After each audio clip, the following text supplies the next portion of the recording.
Hi, welcome to back my Smarter with Malky YouTube channel.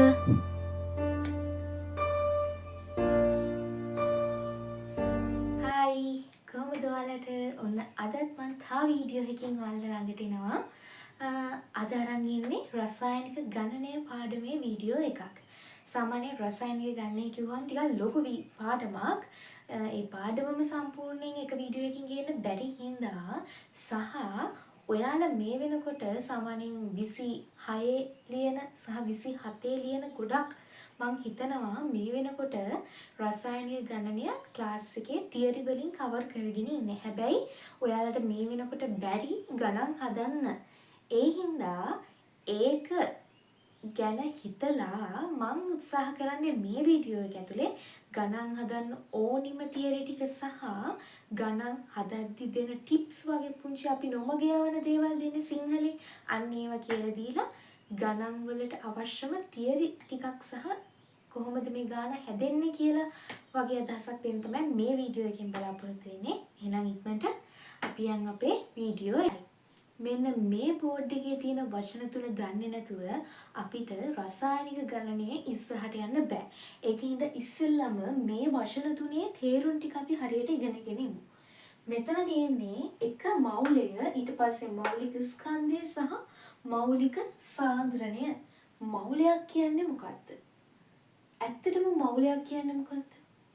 අපි සාමාන්‍යයෙන් මෞලයක් කියලා ගන්නේ අණු මෙන්න මෙච්චරක් ප්‍රමාණයක්. ඒ කියන්නේ අණු 6.02 වැඩි කිරීම 1024ක් මෞලයකට සමානයි. ඒක ඕනම මූලද්‍රව්‍යක ඕනම සංයෝගයක නියතයක්. කාබන්ද, හයිඩ්‍රජන්ද, ෆෙරස්, සින්ක් මේ ඕනම එකක මෞල එකක් අඩංගු වෙනවා නම් අනිවාර්යෙන්ම ඒකේ අණු තියෙනවා 6.02 වැඩි කිරීම 1024ක්. ඔන්න මෞලය. මේක නියත සංඛ්‍යාවක්. ඕනෑම එකකට පොදුයි. ඊට පස්සේ නෝ මෞලික ස්කන්ධය. බලන්න වචනින් මෞලික ස්කන්ධය. ඒ කියන්නේ මෞලයක ස්කන්ධය. මෞලික ස්කන්ධය, මෞලයක ස්කන්ධය. මෙතෙන්දි කිව්වා මෞලයක අණු මෙච්චරක් තියෙනවා කියලා. මෞලයක අණු තියෙනවා 6.02 වැඩි කිරීම 1024ක්. මෙන්න මේ සංඛ්‍යාවට මේ අණු සංඛ්‍යාවට කියන නම තමයි ඇවගාඩ්‍රෝ සංඛ්‍යාතය. ඇවගාඩ්‍රෝ සංඛ්‍යාව තමයි මෙන්න මේ සංඛ්‍යාවට කියන නම. ඒක නියතයක්.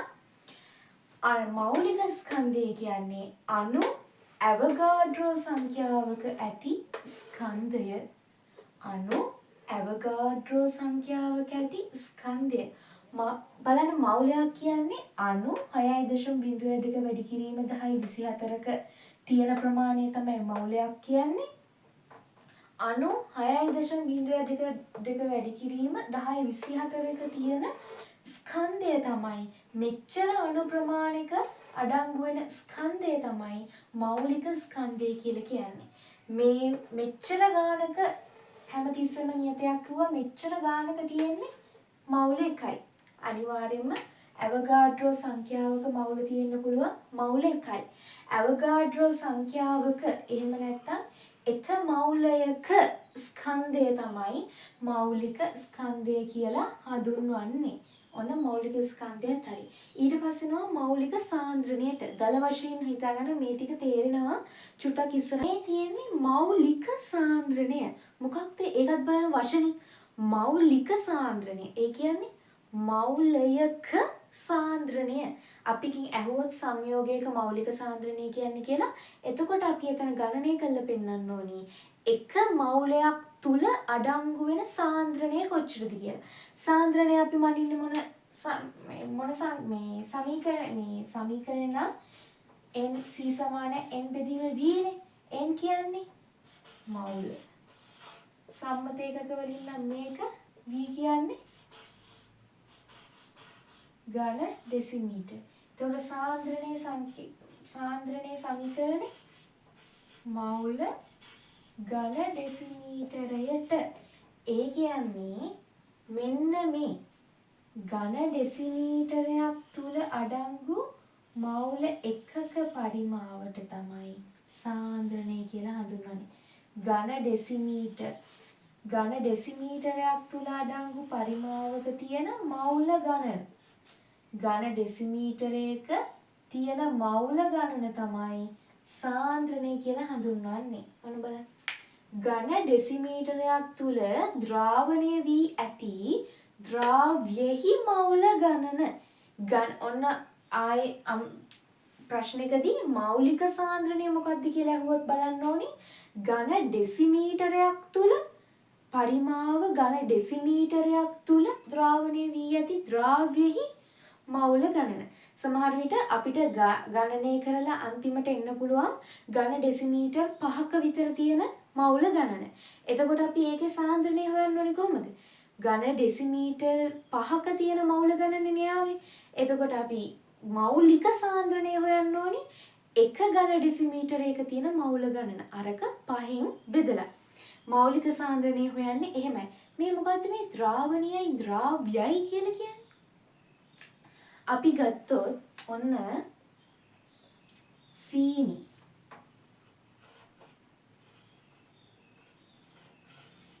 එක්ක ජලය දැම්මහම හැදෙන්නේ මොකද්ද? සීනි ද්‍රාවණය. සීනි ද්‍රාවණයක් තමයි හැදෙන්නේ. හරිද? මේකේ මොකක්ද ද්‍රව්‍ය මොකක්ද ද්‍රාවකය? මෙන්න මේක හඳුන ගන්න හොඳට. මෙන්න තියෙනවා ද්‍රව්‍ය. අපි ඇතුල් කරන ද්‍රව්‍ය තමයි මේ. එතකොට මේ තමයි ද්‍රාවකය. මේ තමයි ද්‍රාවකය. ද්‍රව්‍යයි ද්‍රාවකයයි එකතු වෙලා හැදෙනවා ද්‍රාවණය. හරිනේ? ද්‍රව්‍යයි ද්‍රාවකයේ වෙනස. මේ තමයි ද්‍රව්‍ය, මේ තමයි ද්‍රාවකය. ද්‍රව්‍යයි ද්‍රාවකයයි එකතු වෙලා ද්‍රාවණය හැදෙනවා. ඔන්න අපි මෞලය කියන්නේ මොකද්ද? මෞලික ස්කන්ධය කියන්නේ මොකද්ද? මෞලික සාන්ද්‍රණය කියන්නේ මොකද්ද කියලා අඳුරගත්තා. මොකද්ද මෞලයක් කියන්නේ? අණු 6.02 වැඩි කිරීම 1024ක තමයි මෞලයක් අඩංගු වෙන්නේ. මෞලයක් කියන්නේ අණු මෙන්න මෙච්චර ප්‍රමාණයක තියෙන මෞල ප්‍රමාණයට. අනිවාර්යයෙන්ම අණු මෙච්චර ප්‍රමාණයක මෞල තියෙන්න පුළුවන් එකයි. ඒක එකින් එක මූලද්‍රව්‍යයට වෙනස් වෙන්නේ නැහැ. ඕනම සංයෝගික ඕනම මූලද්‍රව්‍යයකට පොදුයි. ඊට පස්සේ මෞලික ස්කන්ධයට ආවා. මෞලික ස්කන්ධය කියන්නේ මෞලයක ස්කන්ධයට. මෞලයක් කියන්නේ අණු 6.02 වැඩි කිරීම 6.02 වැඩි කිරීම 1024ක්. ඒ කියන්නේ අවගාඩ්‍රෝ සංඛ්‍යාවක්.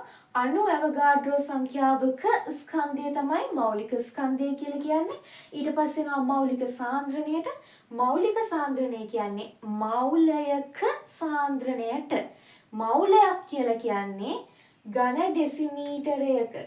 ඩෙසිමීටර් පරිමාවක තියෙන මෞල ගණනට තමයි සාන්ද්‍රණය කියලා කියන්නේ. සාන්ද්‍රණය මෞලික සාන්ද්‍රණය හොයනවා නම් ඝන ඩෙසිමීටරයක් තුල දිය වෙලා තියෙන ඝන ඩෙසිමීටරයක් තුල ද්‍රාවණය වෙච්ච ද්‍රව්‍යෙහි මෞල ගාන හෙව්වනම් අපිට මෞලික සාන්ද්‍රණය ලැබෙනවා.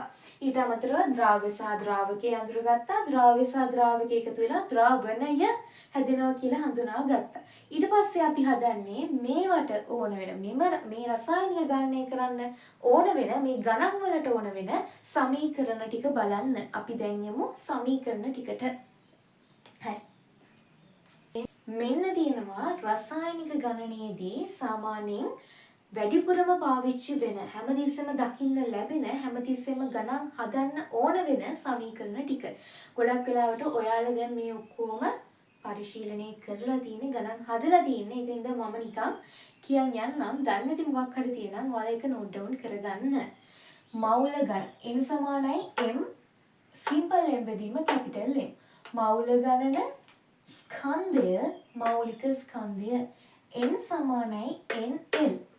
අණු ගණන පරමාණු හෝ අණු ගණන සමාන වෙනවා මෞල ගණන වැඩි කිරීම අවගාඩ්‍රෝ සංඛ්‍යාවට. අණු ගණන පරමාණු ගණන හෝ අණු ගණන සමාන වෙන්නේ මවුල ගණන වැඩි කිරීම ඇවගාඩ්‍රෝ සංඛ්‍යාවට. ඊට පස්සේ එනවා සාන්ද්‍රණය සමානයි n බෙදීම v මවුල ගණන බෙදීම පරිමාව. ඝනත්වය සමානයි ස්කන්ධය බෙදීම පරිමාව. මේවා විශේෂයෙන් දෙයක් තියෙනවා මේවා මේ සමීකරණ රසායනික ගණනයේදී වගේම කෙමිස්ට්‍රි වල ඕනෑම ගණනයක් කරනකොට දෙවෙනි කොටසේදී වගේම පළවෙනි කොටසේ නෑ සෙකන්ඩ් පාර්ට් එකේ A B කියලා කොටස් දෙකක් තියෙනවනේ. ඒකෙන් ස්ට්‍රක්චර් එක තියෙනවනේ. ස්ට්‍රක්චර්ඩ් එකේ අහන ඒවට වගේම එසේ ප්‍රශ්නවලදී අපි අනිවාර්යෙන්ම මේවා මේ සමීකරණ ආදේශ කරනකොට මතක තියාගන්න ඒකක ආදේශ කරන්න. මොකද ලකුණු ලැබෙන්නේ ඒකක වලටත් එකමයි. ඒකින්ද ඔයාලට අමාරු වෙන සාමාන්‍යයෙන් හැම එකම ඒකක මතක තියාගන්න. එතකොට කරන්න තියෙන්නේ මෙච්චරයි. මේ පුංචි පුංචි ඒවා ඒකක මතකයි. මවුලය කියන්නේ මෝල්. ස්කන්ධය කියන්නේ කිලෝග්‍රෑම්. මෞලික ස්කන්ධය kg mol ඍණ එක. අන්න ඒ වගේ මතක තියාගන්න පුළුවන් නේ ඔයාලට. මේ පුංචි ඒවා එතකොට කරන්න ඕන මේකට ආදේශ කරනවා. මොකද්ද n කියන්නේ මවුල. මොකද්ද පරිමාවට ගන්න එක? ඝන ඩෙසිමීටර්. එතකොට මොකද්ද සාන්ද්‍රණය කියන්නේ? මවුල ඝන ඩෙසිමීටර්. එතන අන්න ඒ වගේ මේ හැම එකක්ම ආදේශ කළ ඝනත්වයේ සමීකරණය. ඝනත්වයේ ඒකක මොකද්ද? සාන්ද්‍රණයේ ඒකක මොකද්ද? මේ හැම එකම ඒ විදියට එකක් ගන්න පුළුවන්. හරි. මෙන්න කලින් මම කියලා දීපු එක මට උදාහරණ පෙන්වන්න බැරි වුණා. ඒකින්ද මම මෙතන හැදුවා. මොකද්ද මවුලයක් කියන්නේ? මවුලයක් කියන්නේ අණු 6.02 වැඩි කිරීම 1024කට. හරි. අපි ගන්නවා කාබන්. කාබන් එකයි මවුලයක්. මෞලික ස්කන්ධය කීයද කාබන් වල එකයි මවුලයක? 12යි ග්‍රෑම්. අර අපිට දෙනවා නේද ගානක් යනකොට මේ සාමාන්‍යයෙන් මම දකින්නේ අපි ගොඩක්ම ඕක ෆස්ට් පාර්ට් එකේ MCQ එකේ අර ගාන යටින් දෙන්නේ කාබන් 12යි හයිඩ්‍රජන් 1යි අන්නේ දෙන්නේ මෞලික ස්කන්ධය 12යි ග්‍රෑම්. දැන් කාබන් එකක මවුල එකක මෞලික ස්කන්ධයේ ග්‍රෑම් 12ක් තියෙනකොට මවුල එක කඩංගු වන අණු ගාන කීයද? 6.02 වැඩි කිරීම 1024. අපි බලමු ග්ලූකෝස් C6යි H12යි O6යි.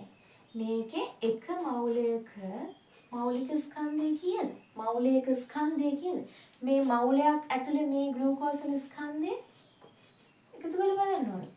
කාබන් නම් 12යි 12 වරක් 6 හයිඩ්‍රජන් 1යි 1 වරක් 12 මේක 32යි 32. හරි.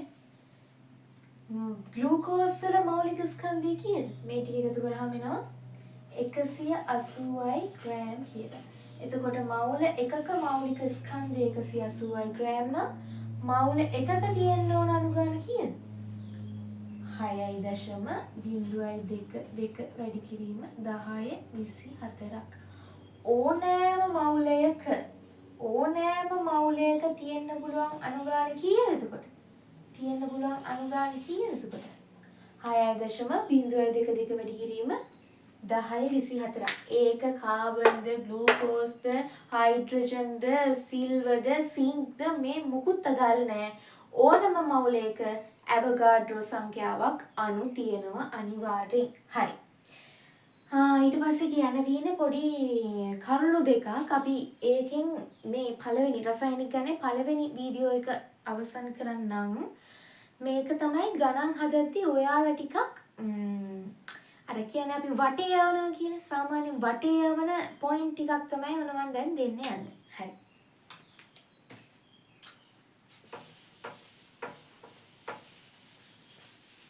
හරි. ඔන්න වටේ යවනවා කිව්වේ මොනවද? අන්නේ ටික තමයි දැන් කියන්නේ යන්නේ. හරිද? මෙහෙමයි. ඔයාලා ප්‍රශ්න කියවනකොට හොඳට අවබෝධයෙන් කියවන්න ඕනේ. විශේෂයෙන්ම ඔය කෙමිස්ට්‍රි වල MCQ එකේම සිංහල බැරි නම් කරන්න බෑ. ඒ කියන්නේ ඉංග්‍රීසි මීඩියම් කරන අය ඉන්නවා. එයාලට එහෙනම් ඉංග්‍රීසියෙන් කරන්න කියලා කියන්නේ එහෙම නෙවෙයි. සිංහල හොඳට තේරුම් ගන්න ඕනේ. ඉංග්‍රීසි මීඩියම් කරන කෙනෙක් වුණත් මොන භාෂාවෙන් කරන කෙනෙක් වුණත් එයාලගේ භාෂාව කන්වර්ට් කරගන්නේ සිංහලට. සිංහලට කන්වර්ට් කරන් තමයි එයාලා ඒක තේරුම් ගන්න. ඉතින් අපි සිංහල දැනන් ඉන්න ඕනේ ඔක්කොටම කලින් හොඳටම.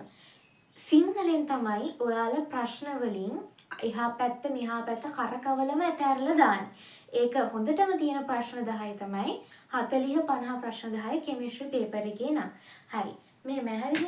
රසායනික ගණනයේදී පළවෙනියටම දැනගන්න ඕනි දේ තමයි ඕනෑම සංයෝගයක ඕනෑම මූලද්‍රව්‍යක මවුල එකක අණු තියෙනවා ඇවෝගාඩ්‍රෝ සංඛ්‍යාවක්.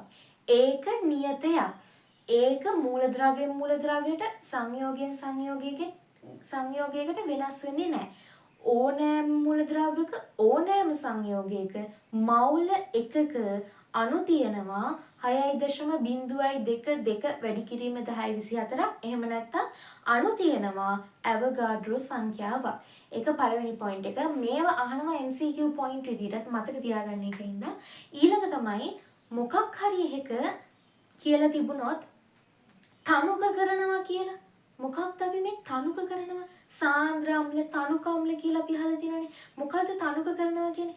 තනුක කරනවා කියලා කියන්නේ ජලය එකතු කරනවා කියන එක. ජලය එකතු කරනකොට මොකක් හරි එකක් තනුක කරනකොට මොකද වෙන්නේ? ඒකේ සාන්ද්‍රණය අඩු වෙන එක වෙන්නේ. අපි මොකක් හරි සාන්ද්‍රණය වැඩි අම්ලයකට ජලය දැම්මහම වෙන්නේ ඒක තනුක වෙන එක. එතකොට වෙන්නේ ඒකේ සාන්ද්‍රණය අඩු වෙන එක. හරි දීලා තියෙනවා නම් තනුක කරනවා කියලා. එතකොට ඔයා තේරුම් ගන්න ඕනේ මේකට ජලය එකතු කරලා කියන එක. එතකොට ඔයා ඔළුවෙන් හිතන්න ඕනි ඒ කියන්නේ මේකේ සාන්ද්‍රණය අඩු වෙලා. කොහේ හරි දීලා තියෙනවා නම් සාන්ද්‍රණය අඩු වෙලා කියලා. ඒ කියන්නේ මේකට ජලය එකතු කරපු හින්දා මේක තනුක වෙලා ඒ හින්දා තමයි සාන්ද්‍රණය අඩු වුනේ. තවත් කොහේ හරි තැනක සාන්ද්‍රණය අඩු වෙලා කියලා තියෙනවා නම් සාන්ද්‍රණය අඩු වෙලා කියලා තියෙනවා කියන්නේ ජලය එකතු කරලා තනුක කරලා ජලය එකතු කරපු හින්දා තනුක වෙලා. කොහේ හරිම තියෙනවා නම් ප්‍රශ්නෙක ජලය එකතු කරා කියලා ඒ කියන්නේ ඒක සාන්ද්‍ර මට්ටමේ ඉඳලා තනුක අවස්ථාවට ඇවිල්ලා කියන එක. මෙහෙම දෙයක් තියෙනවා ඔයාලගේ පේපර්ස් වල තනුක කරලා කියලා කිව්වොත් යම්කිසි සාන්ද්‍රණයක් තනුක කරලා කියලා කිව්වොත් ඒකේ ලබා දීලා තියෙන සාන්ද්‍රණය අර තනුක කරන්න එකතු කර ජල පරිමාවෙන්ම සාන්ද්‍රණයත් ඒ ගුණාකාරයෙන්ම අඩු වෙනවා. උදාහරණයක් විදිහට බලන්න. තියෙනවා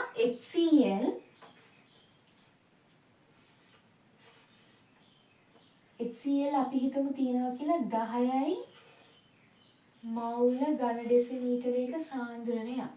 හරිද? මේ ද්‍රාවණයේ තිබෙනවා ජලය 10යි ඝන සෙන්ටිමීටරයකුත්. හරිද? මේ ද්‍රාවණය මෙන්න මෙච්චර ප්‍රමාණයක් තිබිලා තියෙනවා. HCl 10යි මවුල ඝන ඩෙසිමීටර තිබිලා තියෙනවා. ඒ වගේම ඒකේ ජලය 10යි ඝන සෙන්ටිමීටරක් තිබිලා තියෙනවා. අපිට කියනවා මේ HCl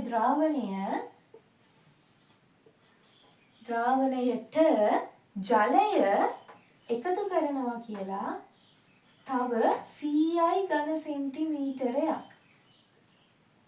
HCl මේ ප්‍රමාණයට එකතු කරනවා කියනවා 100යි ඝන සෙන්ටිමීටර ජල ප්‍රමාණයක්. එතකොට මොකද වෙන්නේ? මේ තියෙන මම කිව්ව විදිහට මේ තියෙන සාන්ද්‍රණය එකතු කරලා තියෙන 10යි ඝන සෙන්ටිමීටර 100යි ඝන සෙන්ටිමීටරනේ. ඒ කියන්නේ 10 මොකක්ද වෙලා තියෙන්නේ? 10 මොකක්ද වෙලා තියෙන්නේ? හොඳට හිතන්න බලන්න.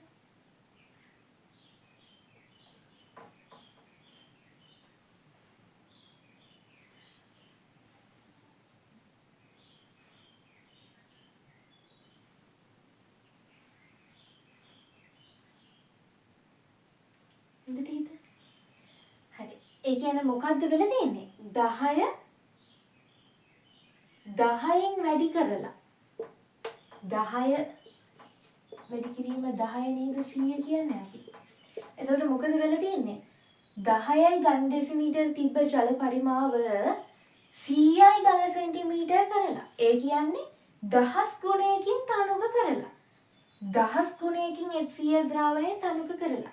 දහස් ගුණයකින් HCl ද්‍රාවණය තනුක කරලා නම් සාන්ද්‍රණයත් අඩු වෙන්න ඕනි. ඒ කියන්නේ සාන්ද්‍රණයත් අඩු වෙනවා දහස් ගුණයකින්ම. ඒ කියන්නේ කීයද?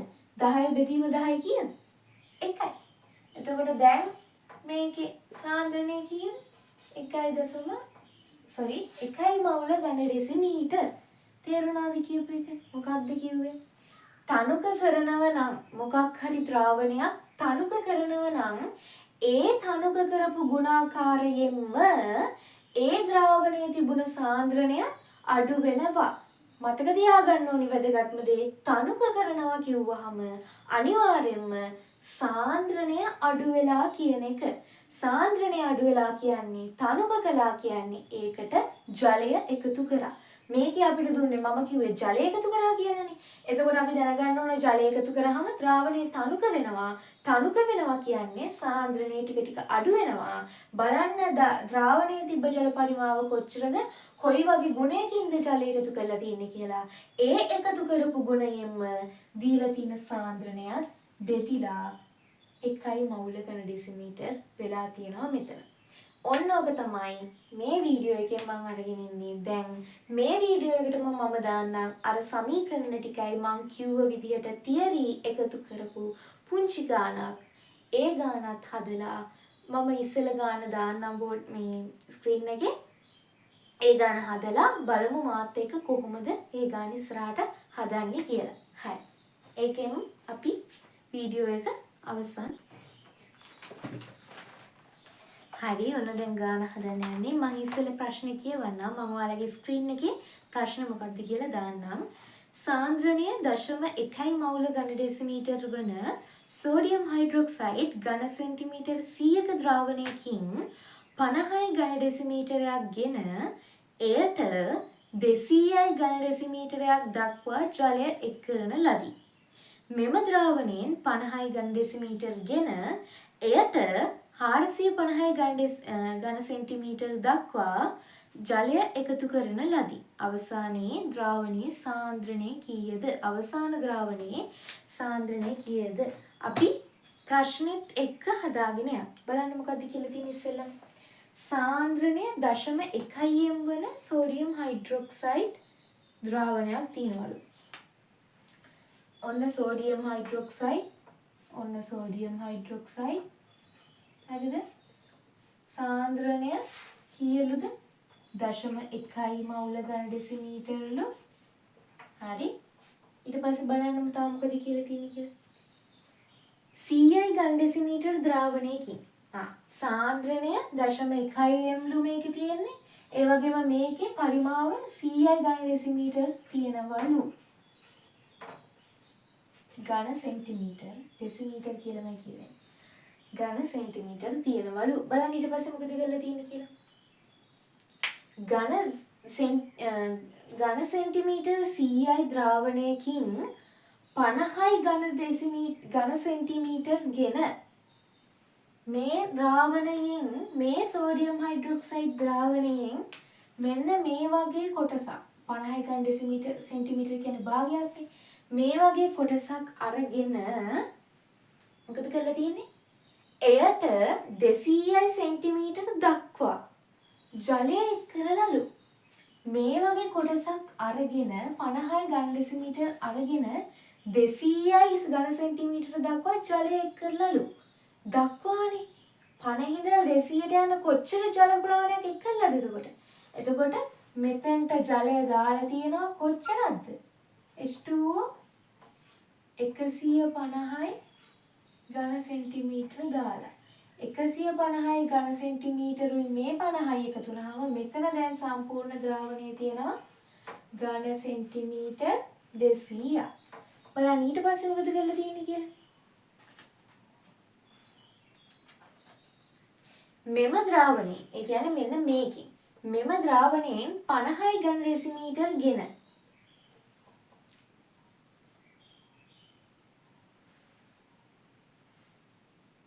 හරි. මෙම ද්‍රාවණයෙන් 50යි ඝන ඩෙසිමීටර් ගෙන එයට 450 ඝන ඩෙසිමීටර් දක්වා ජලය එකතු කරන ලදිලු. මේකෙන් ගන්නවලු 56 ඝන ඩෙසිමීටර්. ඒ කියන්නේ කොයි වගේ ප්‍රමාණයක් අරගෙනද? මෙන්න මේ වගේ ප්‍රමාණයක් අරගෙන. මේ ද්‍රාවණයේ අන්න ඒ වගේ ප්‍රමාණයක් අරගෙන ඒකට එකතු කරාලු 450යි ජලය.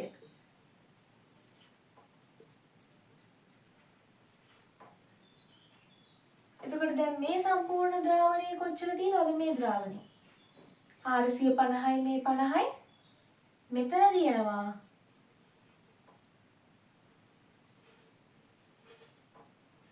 500යි ඝන සෙන්ටිමීටර්. මෙතන තියෙන්නේ 500යි ඝන සෙන්ටිමීටර් ද්‍රාවණයක්. හරිනේ. ඊට පස්සේ මොකද කියන්නේ? ඒ කියන්නේ මේ මෙච්චරයි තියෙන ද්‍රාවණ අපිට මේවා ඕනි වෙන්නේ මෙච්චරයි තියෙන ද්‍රාවණ ඒ කියන්නේ අපිට මේ දෙක ඕනි වෙන්නේ නැහැ. දැන් ප්‍රශ්නේ අහන්නේ මොකද්ද? ප්‍රශ්نين අහන්නේ මෙන්න මේ අවසාන ද්‍රාවණයේ සාන්ද්‍රණය. මේකේ අහන්නේ සාන්ද්‍රණය. අපිට සාන්ද්‍රණය හොයන්න නම් මොකද්ද තියෙන්න ඕනි? සාන්ද්‍රණයේ සමීකරණ මොකද්ද? C සමානයි n බෙදීම v. අපි දැන් මෙතන දන්නේ මොනවද මේ ද්‍රාවණයේ සාන්ද්‍රණය හොයන්න මොනවද මේකේ දන්නේ? අපි මේකේ දන්නවා v. හැබැයි අපි මවුල ගාන දන්නේ නැහැ. අපි බලමු දැන් මවුල ගාන කොහොමද හොයන්නේ කියලා. ඔන්න සෝඩියම් හයිඩ්‍රොක්සයිඩ් ද්‍රාවණය මෙතන තියෙනවා. මේ සම්පූර්ණ ද්‍රාවණයේ මවුල ගාන දැන් මෙතන අපිට සාන්ද්‍රණය දීලා තියෙනවා පරිමාව දීලා තියෙනවා. අපිට පුළුවන් නේද මේ ද්‍රාවණයේ මවුල ගාන හොයාගන්න? කොහොමද මවුල ගාන හොයන්නේ? C සමානයි n බෙදීම v ට ආදේශ කරනවා. කොහොමද දැන් මවුල ගාන එන්නේ? 0.1 මවුල ඝන ඩෙසිමීටර් සමානයි මවුල ගාන. අපි n1 කියලා ගමු මේකට. n1 බෙදීම cයි. සම්මත ඒකක වලින් නිසා ඝන ඩෙසිමීටර ආදේශ කරන්න 10^3 වැඩි කරන්න ඕනි. අපි දැන් මේකෙන් හොයාගන්නවා n1 මවුල කීයක් තියනවාද කියලා. මෙතනින් අපිට n1 මවුල ගාන හොයාගන්න පුළුවන්. කීයද n1 මවුල ගාන? මේ දෙක ගුණ කරනවා. 0.1යි 100යි ගුණ කරනවා. 10 වැඩි කිරීම 10^3යි මවුල් n1 වල තියෙනවා. ඒ කියන්නේ හරිද? 100යි ඝන ඩෙසිමීටරයක මවුල මේ සම්පූර්ණ ද්‍රාවණයේ මවුල 10 වැඩි කිරීම 10^3ක් තියෙනවලු. සම්පූර්ණ ද්‍රාවණයේ මවුල ගාන 10 වැඩි කිරීම 10^3 නම් මෙන්න මේ භාගික 50යි ඝන ඩෙසිමීටරයක මවුල කීයද? 10 වැඩි කිරීම 10^3 බෙදීම 2. ඒ කියන්නේ මේ කොටසක මවුල ගාන කීයද? n1 බෙදීම 2යි. ඒ කියන්නේ මේකේ සම්පූර්ණ මවුල ගාන කීයද? මෙතනින් ගත්තේ සෝඩියම් හයිඩ්‍රොක්සයිඩ් කොච්චරද? මේ වගේ ප්‍රමාණයක් විතරයි.